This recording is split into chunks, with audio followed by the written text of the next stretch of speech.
तो मन तो दर्पण है, और मन रूपी दर्पण को जिसने साफ कर लिया वो ही इंद्रियों को जीत पाता है। इसलिए अपनी इंद्रियों को जीतने के लिए हमें अपने मन को जीतना पड़ेगा। इसके पश्चात श्री सुखदेव जी महाराज ने बताया कि भगवान के पूर्ण शरीर में ये समस्त संसार किस प्रकार व्याप्त है। तो सुखदेव जी महाराज कहते हैं, पाताल में तस्य हि पादमूलम पठन्ति पाष्णि प्रपदे रसातलम महातलम विश्वसृजौथ गुल्फौ तलातलम वै पुरुषस्य जंघे द्वे जानुनि सुतलम विश्वमूर्ते रुरुद्वयं वितलं चातलं च महीतलं तज्जगनं महीपते नभस्थलं नाभिशिरो गृह्णन्ति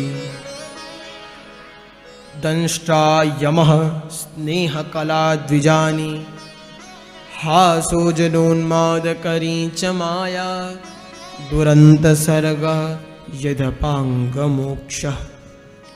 भांति भांति श्लोकों का वर्णन किया। पाताल मेतस्य ही पाद मूलम, भगवान के पाद मूल अर्थात तलवे में पाताल, पाताल मेतस्य ही पाद मूलम पठन्त पाष्णि प्रपदे रसातलम। प्रपद अर्थात ये तो पादमूल हो गया, उसके ऊपर का जो भाग है प्रपदे रसातलम, उस पे रसातल है।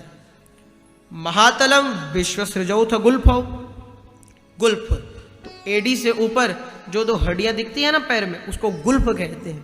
उसमें महातल व्याप्त है भगवान के चरणों में। पातालमेतस्य हि पादमूलम पठन्ति पाष्णि प्रपदे रसातलम महातलम विश्वसृजौथ गुल्फौ तलातलम वै पुरुषस्य जंघे।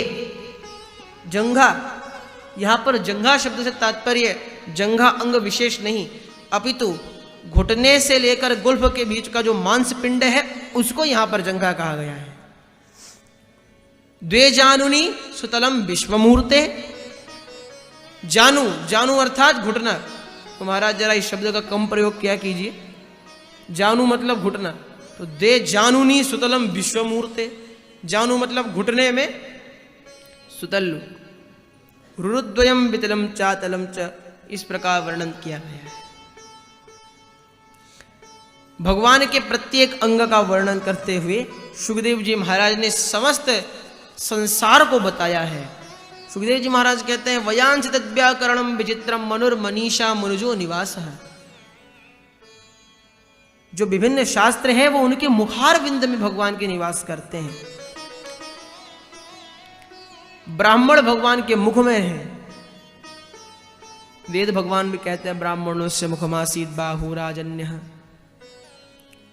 इस प्रकार भगवान के प्रत्येक अंग में किन किन देवताओं का, किन किन संसार के प्राणियों का निवास है, सुखदेव जी महाराज ने बताया। नद्योस्य नाड्योथ तनोरुहाणी महीरुहा विश्व तनोर निपेंद्रम। संध्या भगवान के वस्त्र हैं, नदियां भगवान की नाड़ियां हैं। ये जितने भी पर्वत आप देख रहे हैं भगवान की अस्थियां हैं। जितने भी हिंसक पशु हैं वो भगवान के नख हैं। इस प्रकार वर्णन किया गया है।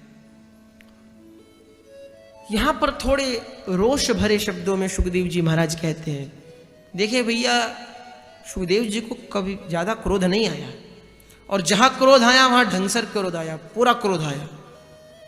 जो शांत स्वभाव के व्यक्ति होते हैं, जो सदैव शांत और प्रसन्नचित रहते हैं, हंसते रहते हैं, ये मत समझिए वो महामूर्ख है।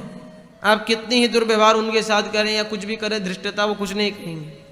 वो अपने क्रोध को शांत कर कर रखते हैं, क्यों बेफालतू की बात पर थोड़ा बहुत बोल देना।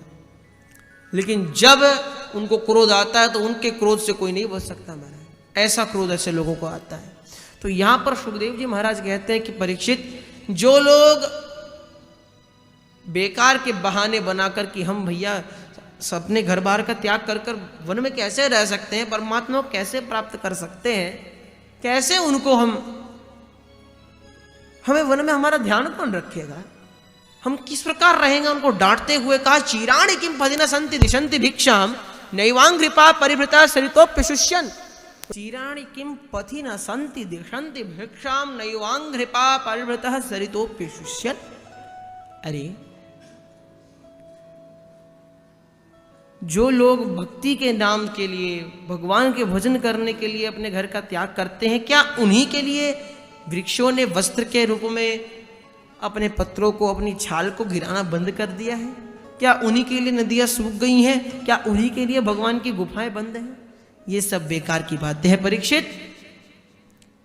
सही मायने में तो वो लोग भजन करना ही नहीं चाहते। करने वाले को एक कारण चाहिए करने का, और न करने वालों के पास 1000 कारण रहते हैं न करने के। इसके बाद प्रत्येक व्यक्ति की इच्छानुसार किन किन देवताओं का यजन करना चाहिए सुखदेव जी ने बताया है। और अंत में कहते हैं अकामः सर्व कामो वा मोक्ष काम उदारधि तीव्रेण भक्ति योगेन यजेत पुरुषं परम। अकामः सर्व कामो वा मोक्ष काम उदारधि, जिसकी कोई कामना नहीं है उसको भी, जिसकी बहुत सी कामनाएं हैं उसको भी, और जिसकी मोक्ष की कामना है उसको भी भगवान नारायण का जप ध्यान पूजन करना ही चाहिए। क्योंकि भगवान नारायण का पूजन करना जीव मात्र का बिना प्रयोजन के निष्प्रयोजन कर्तव्य है। कोई फल मिले ना मिले, आपकी कोई इच्छा हो ना हो, आपका तो डेली रूटीन है भगवान नारायण का भजन करना। उसके बाद 4 पशुओं की तुलना करते हुए मनुष्य से बताते हैं न खादंती न मेहंती किम ग्राम पशवो परे श्वबिड वराह उष्ठखरैहि संस्तुतः पुरुषः पशु। श्व अर्थात कुक्कुर किन्हें देखकर प्रसन्न होता है? तो जो लोग छोटी छोटी बातों में अपने भाइयों से लड़ते रहते हैं। विडवराह किन्हें देखकर प्रसन्न होता है? तो जिनके जीवन में एक ही कार्य है, भोजन। जो जन केवल भोजन के लिए उत्पन्न हुए हैं, जिनका कार्य ही है भोजन करना। सुबह उठे नहीं कि पहले मेन्यू चेक होता है महाराज, ब्रेकफास्ट में क्या है। अभी तो महाराज अल्पाहार आया भी नहीं, अरे भैया बावर्ची से पूछ कर आओ कि आज दोपहर के खाने में क्या मिलेगा। दोपहर का खाना हुआ भी नहीं, शाम के चाय के साथ पनीर पकोड़े मिल जाते तो आनंद आ जाता है। जिन्हें भोजन के अलावा कुछ सूझता ही नहीं है महाराज, उन्हें देखकर बड़ा प्रसन्न होता है कि हमारा भी कभी नहीं भरता और इनका भी कभी नहीं भरता, चाहे कितना ही खिला लो भरता महाराज, कभी भरता ही नहीं है। उन्हें देखकर सूकर बड़ा प्रसन्न होता है। उष्ट ऊंट किन्हें देखकर प्रसन्न होता है? तो जिन बेचारे लोगों के गर्दन में काफी पीड़ा रहती है, जिन्हें सर्वाइकल का दर्द हो जाता है ना महाराज, तो पट्टा पहना देते हैं, नीचे हो ही नहीं सकती गर्दन। तो ऊंट कहता है महाराज इन्होंने ना झुकाने की आदत डाल ली तो इसलिए इनके गले में पट्टा डल गया। हम तो जानवर हैं इसलिए हमारे गले में पट्टा डला हुआ है। हमारी गर्दन परमानेंट उठी हुई है, हम बेचारे झुका नहीं सकते और ये झुकाते नहीं है, और अब तो ये भी नहीं झुका सकते हमारा पट्टा डलने के बाद। तो हमारी जाति है, कुछ लोग इनमें भी है। ये देखकर ऊंट बड़ा प्रसन्न होता है। और गधा आखिरी में, गर्दभ खर, गधा किसे देखकर खुश होता है महाराज? तो वो बेचारे वृद्धों को देखकर प्रसन्न होता है। जीवन भर घर गृहस्थी का जो बोझा ढोया और फिर बाद में अपनों के जिनके लिए बोझा ढोया उन्हीं के द्वारा दुत्कार दिए गए। गधा भी तो बेचारा धोबी का जो है भोजन ढोता है। कभी किसी ने देखा महाराज गधे को धोबी ने धन्यवाद दिया, भैया गधा जी महाराज थैंक यू, या गधा सम्मान समारोह हुआ महाराज, कहीं गधों को सम्मानित किया जाए, भैया बड़ा प्यारा परिश्रम करते हैं, कहीं हुआ हो? उन्हीं विचारों की तरह वे गधे भी इन्हीं को, वृद्ध माता पिता को देखकर बड़े प्रसन्न होते हैं।